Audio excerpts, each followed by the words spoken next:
अस्सलाम वालेकुम। Welcome to my channel Urdu centre voice. तमाम वीडियो अपडेट्स के लिए उर्दू सेंटर वॉइस को सब्सक्राइब करके बेल नोटिफिकेशन को ऑन कर दें। तो आइए सुनते हैं आज की वीडियो में एक बेऔलाद जोड़े की पुरअसरार और इबरत असर कहानी। मैंने एक नज़र चारों तरफ देखा, हर तरफ हू का आलम था। जैसे ही मैंने नमाज की नीयत बांधी, मुझे यूं लगा जैसे बहुत से लोग मेरे इर्द गिर्द नाच रहे हों। मैंने धड़कते दिल के साथ सलाम फेरा। एक लम्हे को मेरा दिल चाहा मैं यहाँ से भाग जाऊं। डर के मारे मेरी कनपुटियों से पसीने निकल रहे थे। अल्लाह अल्लाह करके नमाज मुकम्मल की और चादर को गर्दन के करीब मजबूती से पकड़े बिना पीछे मुड़कर देखे मैंने घर की जानिब दौड़ लगा दी। मुझे यूं लग रहा था जैसे सारे कब्रिस्तान के मुर्दे कब्रों से निकलकर मेरे पीछे भाग रहे हों। मेरी रफ्तार तेज से तेज तर होती जा रही थी। घर की दहलीज पर कदम रखते ही मैं बेसुध होकर गिर पड़ी। मेरी शादी को 6 बरस हो गए थे, मगर अभी तक मैं औलाद जैसी नेमत से महरूम थी।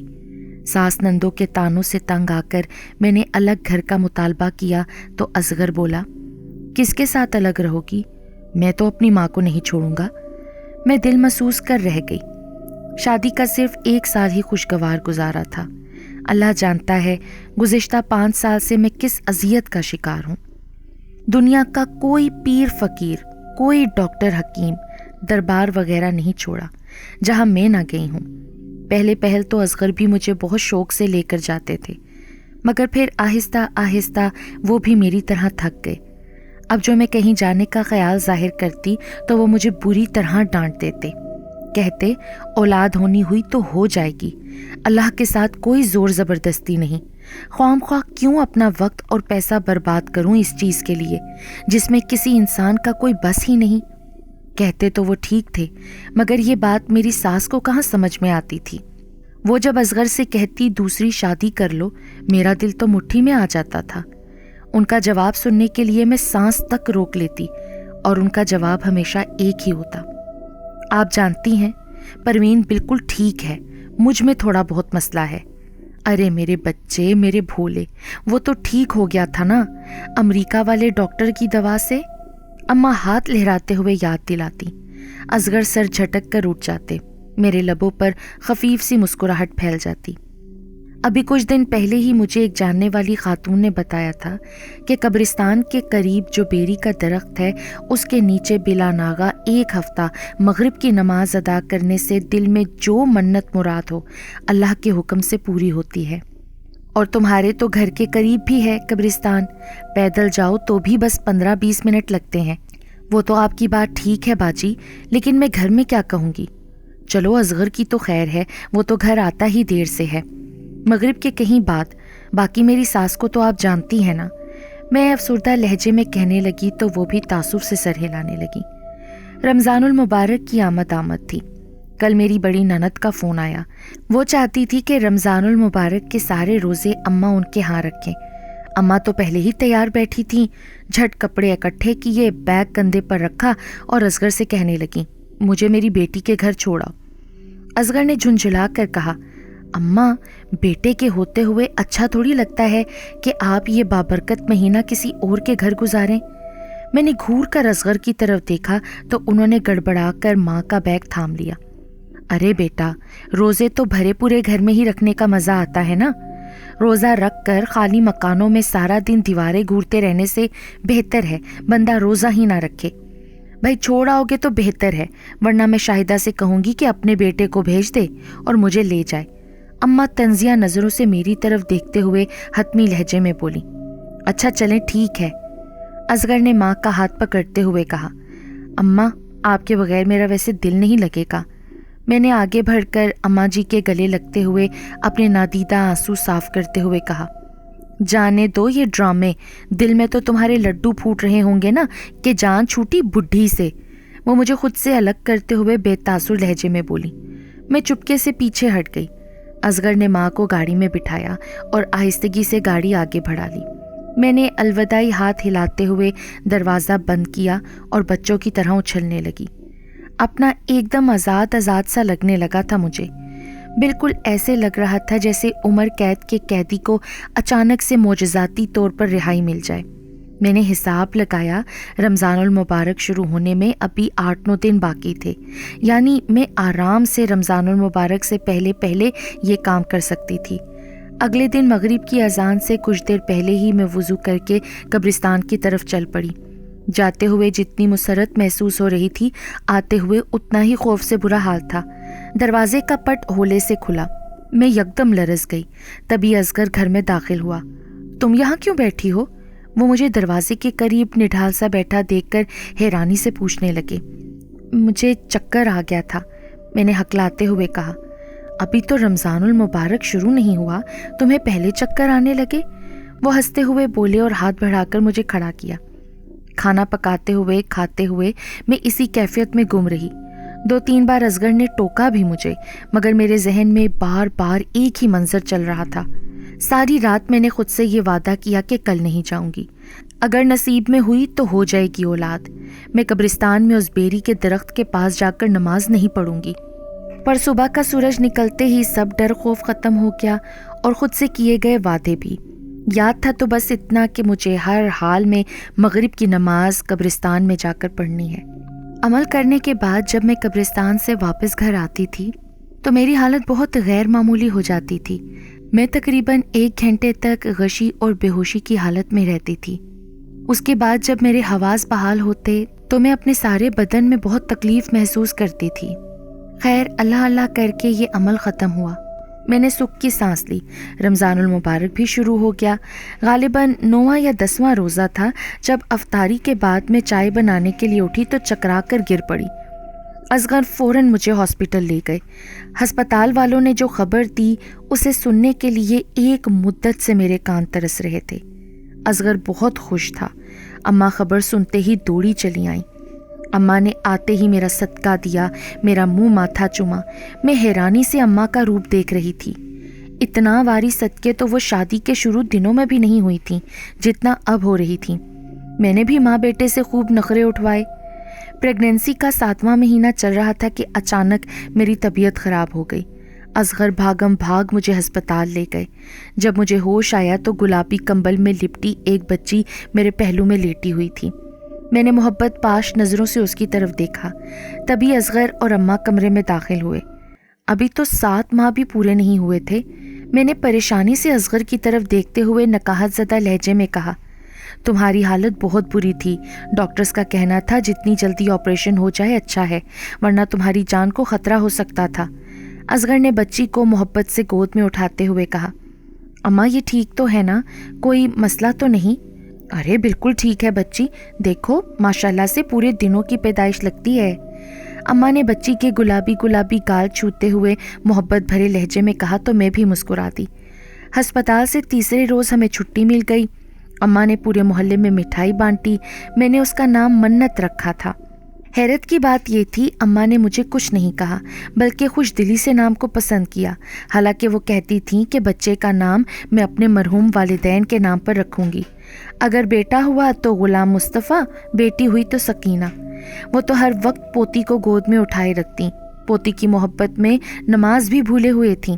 1.25 مہینہ ہوتے ہی میں نے نہا دھو کر نماز ادا کی اور شکرانے کے نوافل بھی۔ دل تو میرا چاہ رہا تھا کہ اسی بیری کے درخت کے نیچے جا کر شکرانے کے نوافل ادا کروں، مگر اماں کی وجہ سے میں چپ ہو گئی۔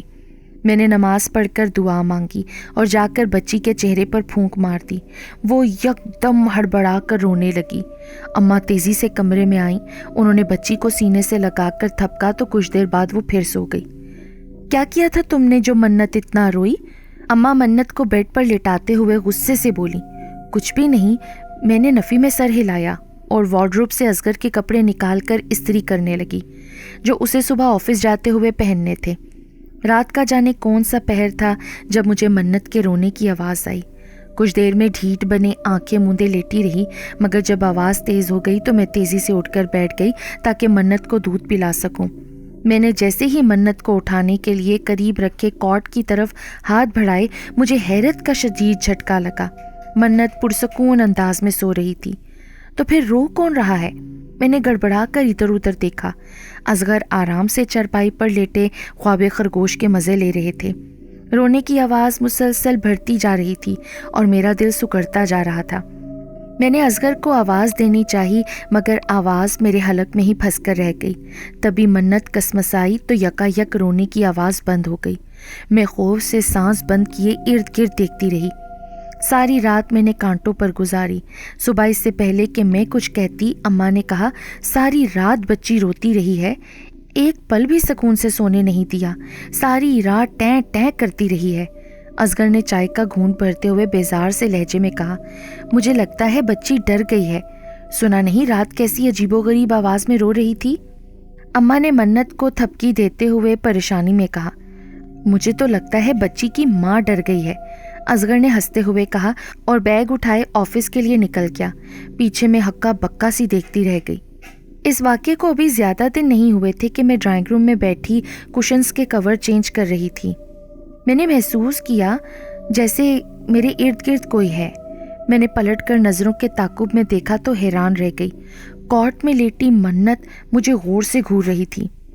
اس کی آنکھیں معمول سے کچھ زیادہ ہی بڑی تھیں اور سرخ بھی۔ میرے ہاتھ لرزنے لگے۔ خوف کے مارے مجھے اپنا سانس بند ہوتا محسوس ہوا۔ تبھی منت کے منہ سے غراہٹ نما آواز نکلی۔ میں سانس روکے ہی ڈرائنگ روم سے باہر کی طرف بھاگی۔ میرا سر سامنے لگے پلر سے ٹکرایا اور میں لہرا کر نیچے جا گری۔ میں نے بند ہوتی آنکھوں سے اماں کو خود پر جھکتے ہوئے دیکھا۔ جب میری آنکھ کھلی تو میں بیڈ پر لیٹی تھی۔ اماں پاس ہی گود میں منت کو اٹھائے بیٹھی تھیں۔ اصغر پریشانی سے ٹہل رہے تھے۔ پانی؟ میں نے خشک ہونٹوں پر زبان پھیرتے ہوئے کہا۔ اصغر نے تیزی سے پانی کا گلاس بھر کر میرے لبوں سے لگایا۔ میں ایک ہی سانس میں گلاس خالی کر گئی۔ دھیان سے نہیں چل سکتی تھی؟ اگر سر پھٹ جاتا تو؟ اصغر خفگی سے میری طرف دیکھتے ہوئے بولا۔ ایک بار پھر وہی منظر میری آنکھوں کے سامنے گھوم گیا۔ میں نے خوفزدہ نظروں سے منت کی طرف دیکھا۔ وہ زمانے بھر کی معصومیت چہرے پر سجائے مزے سے دادی کی گود میں لیٹی اٹکیلیاں کر رہی تھی اور دادی نہال ہوئی جا رہی تھی۔ کیا ہوا؟ سب خیریت ہے نا؟ اصغر نے بھویں سکیڑ کر میری پیشانی سے پسینہ پونچھتے ہوئے پوچھا۔ میں گہری سانس لیتی بیڈ کراؤن سے ٹیک لگائے آنکھیں موند گئی۔ اب تو اس طرح کے غیر معمولی واقعات روز ہی ہونے لگے۔ حقیقی معنوں میں مجھے منت سے خوف آنے لگا۔ میں اسے اٹھاتے ہوئے ڈرنے لگی تھی۔ اماں اور اصغر نے میرے خوف کو جادو ٹونے سے تشبیہ دی۔ انہیں لگتا تھا کسی نے مجھ پر جادو کر دیا ہے۔ خاندان والوں کو ہماری خوشیاں ہضم نہیں ہوتی۔ انہیں پکا یقین تھا کہ ساس کی نند نے مجھ پر عمل کروایا ہے، تبھی میں بچی کے قریب نہیں جاتی۔ اگلے روز اماں اور اصغر مجھے ایک پیر کے پاس لے گئے۔ میں جیسے ہی پیر کے سامنے بیٹھی مجھے یوں لگا جیسے وہاں منت بیٹھی ہو۔ وہ مجھے بڑی بڑی آنکھوں سے گھور رہی تھی۔ اچانک اس کا وجود پھیلنے لگا اور وہ ایک بدصورت عورت کے روپ میں ڈھل گئی۔ اس نے اپنا لمبا ہاتھ جیسے ہی میرے سر پر رکھا میں چیخ مار کر بے ہوش ہو گئی۔ جب آنکھ کھلی خود کو ہسپتال کے بیڈ پر پایا۔ مجھے ہوش میں آتا دیکھ کر سفید کپڑوں میں ملبوس نرس باہر چلی گئی۔ کچھ دیر بعد پریشان سا اصغر کمرے میں داخل ہوا۔ کیا ہوا تھا تمہیں؟ اصغر نے آتے ہی سوال کیا۔ آپ پلیز مریض سے اس واقعے کا کوئی ذکر نہ کریں۔ نرس نے تنبیہ کی اور بازو میں لگی ڈرپ نکال کر واپس چلی گئی۔ میں خالی الذہن اصغر کے پریشان چہرے کی طرف دیکھتی رہی۔ روز کوئی نہ کوئی پیر گھر آتا، اگربتیوں کی مہک نے گھر کو قبرستان میں بدل دیا تھا۔ ہر وقت ایک خوف میرے اعصاب پر سوار رہتا۔ میں اماں اور اصغر کی شکلیں غور سے دیکھتی رہتی، کسی سے بات کرنے کو دل نہیں چاہتا تھا۔ منت کو مکمل طور پر اب اماں ہی دیکھ رہی تھیں۔ وقت دھیرے دھیرے گزر رہا تھا اور ہر گزرتا لمحہ میرے خوف میں اضافہ کر رہا تھا۔ کبھی کبھی دل چاہتا اسی بیری کے درخت کے پاس جاؤں اور رو رو کر معافی مانگوں اس غلطی کی جس کا سبب میں نہیں جانتی۔ نہیں معلوم کتنا عرصہ ہو گیا تھا مجھے سکون کی نیند نہیں آئی تھی۔ ہر وقت کے خوف نے مجھے پاگل کر دیا تھا۔ اماں اور اصغر میری حالت کی وجہ سے بہت پریشان تھے۔ مجھے دکھ تھا ان کی پریشانی کا، لیکن میں چاہ کر بھی ان کی پریشانی دور نہیں کر سکتی تھی۔ بہت بار کوشش کی میں نے اصغر کو حقیقت بتانے کی، مگر بتا نہ پائی۔ رات میں نے بہت عجیب و غریب خواب دیکھا کہ جیسے میں بیری کے درخت کے نیچے کھڑی ہوں۔ بیری کی شاخوں سے خون ٹپک رہا ہے۔ میرے ساتھ 3 بچے ہیں۔ تینوں عجیب سی نظروں سے مجھے دیکھ رہے ہیں۔ میں انہیں خود میں چھپاتی ہوں۔ اسی کے ساتھ میری آنکھ کھل گئی۔ خوف سے میرے رونگٹے کھڑے ہو گئے۔ سانس دھوکنی کی مانی چلنے لگا۔ کیا ہوا تمہیں؟ اصغر نے مجھے کپکپاتے ہوئے دیکھا تو پوچھا۔ میں نے ڈر کر آنکھیں موند لیں اور زور زور سے چیخنے لگی۔ अम्मा भी आ गईं। असगर ने फ़ौरन पीर साहब का नंबर मिलाया। वो मुझे दम करने लगे। तभी मेरी नज़र मन्नत पर पड़ी। उसका नन्हा सा हाथ इंतहाई हद तक लंबा हो गया था। इससे पहले कि वो अपने लंबे नाखून मेरी गर्दन में घुसाती मैं बेहोश हो गई। जब मुझे होश आया तो अम्मा ने रोते हुए मेरी पेशानी चूमी और असगर से कहने लगी, अल्लाह ने खुशी भी दी तो हमें मनाने का वक्त नहीं दिया। असगर ने अपनी सुर्ख आंखें रगड़ी और भर्राए हुए लहजे में बोला, मैं तो ये सोच रहा हूँ ये मन्नत के करीब नहीं फटकती तो इस बच्चे को कैसे संभालेगी जो इसकी कोख में पल रहा है। अल्लाह खैर करेगा, तुम परेशान ना हो मेरे बच्चे। अम्मा ने असगर को दिलासा दिया। मैं टुकर टुकर माँ बेटे की सूरत देखती रही। मैं अपने जिस्म के बदलते खदोखाल को बगौर देखती रही। जैसे जैसे मेरा पेट फूल रहा था मुझे लगता था जैसे मन्नत का सर चिपका हो। मैं ज़ोर ज़ोर से पीटने लगती। अम्मा ऊंची आवाज़ में आयतल कुर्सी का विर्द करती और ख़ानदान वालों को खूब बुरा भला कहती। आखिर डिलीवरी का दिन भी आन पहुंचा। शदीद तकलीफ़ के बाद अल्लाह ताला ने मुझे जुड़वां बेटों से नवाजा। उनकी मासूम सूरतें देखकर ना जाने क्यों मुझे रोना आ गया। मैं धाड़े मार मार कर रोई। हस्पताल का अमला भी परेशान हो गया। हस्पताल में 3 दिन बहुत सुकून से गुजरे। असगर ही मेरे पास रहे। अम्मा तो बच्चे देखकर चली गई थीं। खुशी की बात यह थी कि अम्मा मन्नत को लेकर नहीं आई थीं और ना ही खुद दोबारा आई थीं। मैं 5 साल बाद सुकून से सोई। मेरा दिल चाहा मैं सारी ज़िंदगी यहीं हस्पताल में गुजार दूं और मैंने असगर से भी कह दिया था कि मैं घर नहीं जाऊंगी। ये अलग बात कि उन्होंने मेरी बात को ज़रा संजीदा ना लिया। हाँ, मैंने डॉक्टर की मिन्नत समाजत करके 2 दिन और बढ़ा लिए। 5 दिन बाद हम घर वापस आए। घर की दहलीज पर ही मुझे मन्नत अम्मा के साथ खड़ी नजर आई। मेरे कदम मन मन के हो गए। असगर के सहारे में धीरे धीरे चलती हुई अपने कमरे में आ गई। मैं हैरान थी कि आज मन्नत मेरी तरफ क्यों नहीं देख रही। तभी बच्चों के रोने की आवाज़ आई। मैंने झटके से सर उठाकर देखा तो मन्नत कॉट पर झुकी हुई थी। मुझे अपना जिस्म बेजान होता महसूस हुआ। इस बात ने मुझे पहले से कहीं ज़्यादा परेशान कर दिया था कि अब मेरी जगह मेरे बेटे मन्नत के निशाने पर थे। मैं उसे घर से निकालने की तराकीब सोचने लगी। उस वक्त मेरे जहन से ये बात यकसर निकल चुकी थी कि मैंने ही मन्नत को जन्म दिया है। बहुत ज़ोर की आंधी चल रही थी। असगर अभी तक घर नहीं आए थे। मैंने अम्मा के कमरे में झांका तो वो नमाज़ पढ़ रही थीं और पास ही मन्नत खेल रही थी। मैंने सर के इशारे से मन्नत को बुलाया। पहले तो वो घूरती रही, फिर मेरे पास आ गई। मैंने हिम्मत करके उसका नन्हा सा हाथ पकड़ा और खींचती हुई बाहर ले गई। अब आंधी काफ़ी हद तक थम चुकी थी और बारिश बरस रही थी। मैंने तेज़ी से उसे दरवाजे से बाहर धकेला। इससे पहले कि मैं कुंडी लगाती, तुम्हारी इतनी जुर्रत, कोई जोर से धाड़ा। मैं कुंडी लगाए बिना ही भागते हुए अपने कमरे में आ गई। असगर सुर्ख अंगारा आंखों से घूरते हुए मेरी तरफ बढ़ा और मेरी चुटिया खींचते हुए बोला, आज मैं निकालता हूँ तुम्हारे जिन। अम्मा हाँपती कांपती आई और असगर को रोकने लगी। जिन मुझ में नहीं, मन्नत में है। मैंने हिम्मत करके कह ही दिया। असगर का हाथ हवा में ही मुअल्लक रह गया। उसने हैरानगी से मेरी तरफ देखा और बोला, क्या कहा, फिर से कहना। जिन मुझ में नहीं, मन्नत में है, मैंने थूक निगलते हुए कहा। मन्नत बारिश में भीगी अम्मा के पीछे छुपी सिसक रही थी। असगर ने मन्नत की तरफ देखा और अम्मा से कहा, इसे ले जाएं अम्मा। अम्मा मन्नत की उंगली पकड़े उसे ले गईं। क्यों कर रही हो ऐसा? मैं समझ सकता हूँ, मुझे एहसास है कि तुम जानबूझकर ये सब नहीं करती, मगर खुदारा उसे कुछ मत कहो। वो तो वैसी ही हमारी बेटी है जैसे अहमद और अब्दुल्ला हमारे बेटे हैं। वो हमारी बेटी नहीं, मैंने हिम्मत करके कह ही दिया। क्या मतलब है तुम्हारा? असगर ने बेयकीन नज़रों से मेरी तरफ देखते हुए पूछा। मुझे अपना सर चकराता हुआ महसूस हुआ। मैं सब बताना चाहती थी असगर को, मगर मेरी ज़ुबान अकड़ गई और मैं चीखते हुए बेहोश हो गई।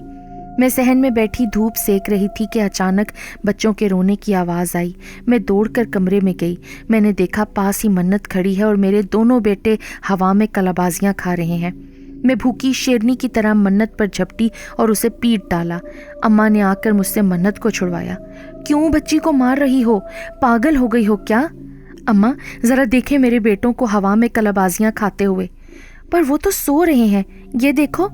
मैं ये देखकर हैरत ज़दा रह गई। बच्चे वाकई सुकून से सो रहे थे। मुझे अपने सर में टीसें उठती महसूस हुई। अगले दिन असगर ने मुझे तैयार होने को कहा।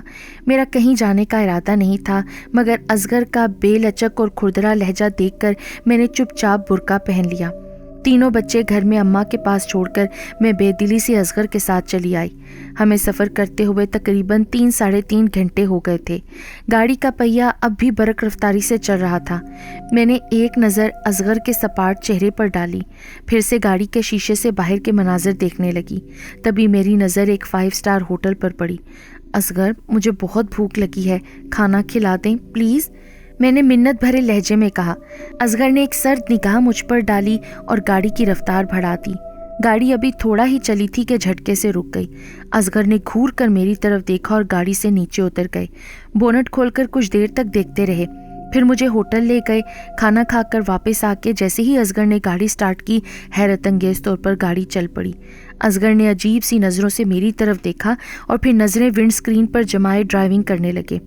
गाड़ी कदरे सुनसान इलाके में एक आस्ताने के पास जाकर रुक गई।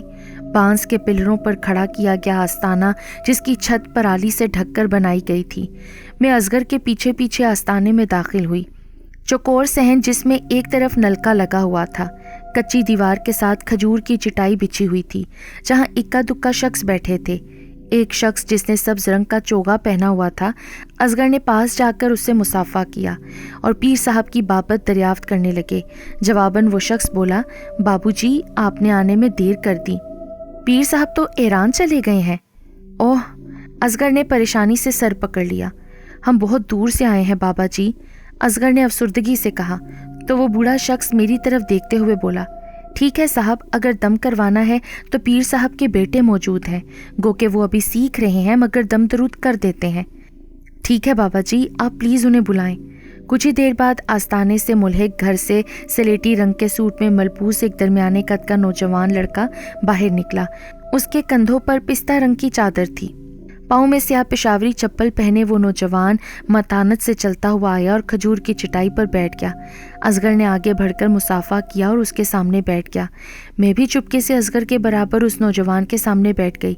उस नौजवान के चेहरे पर हल्की हल्की दाढ़ी थी। उसने आंखें बंद की, मुँह ही मुँह में कुछ पड़ा और फिर आंखें खोलकर बोला, आपके 3 बच्चे हैं ना? 1 बेटी 2 बेटे? जी जी साईं। असगर ने अपनी हैरत पर काबू पाते हुए तेज़ी से हाँ में सर हिलाया। अपनी बेटी का नाम मायदा रखो। जी जी ठीक हो गया साईं, जो हुक्म।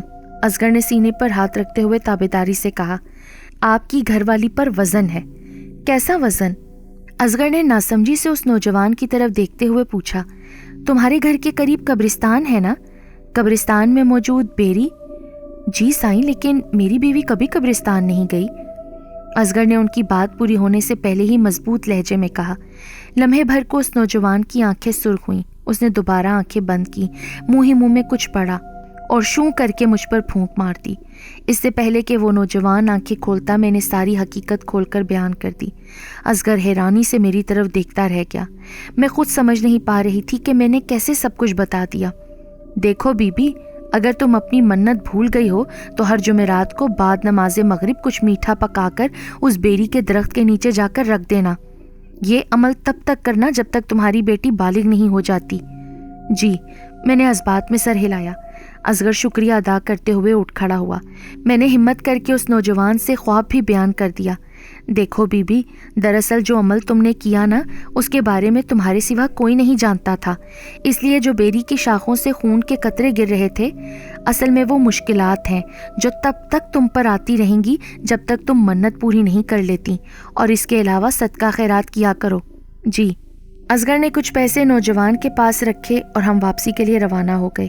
सारा रास्ता खामोशी से कटा, ना असगर कुछ बोला ना मैं। रात गए हम घर पहुंचे। सारी रात करवटें बदलते गुजर गई। रात के पिछले पहर मैंने वुज़ू करके नवाफिल पढ़े और फूट फूट कर रोती। या अल्लाह, तू मेरे हाल पर रहम फरमा, मुझे इस मुश्किल से निकाल दे। अगर औलाद जैसी नेमत दी है तो मुझे इनकी देखभाल करने की भी तौफीक दे।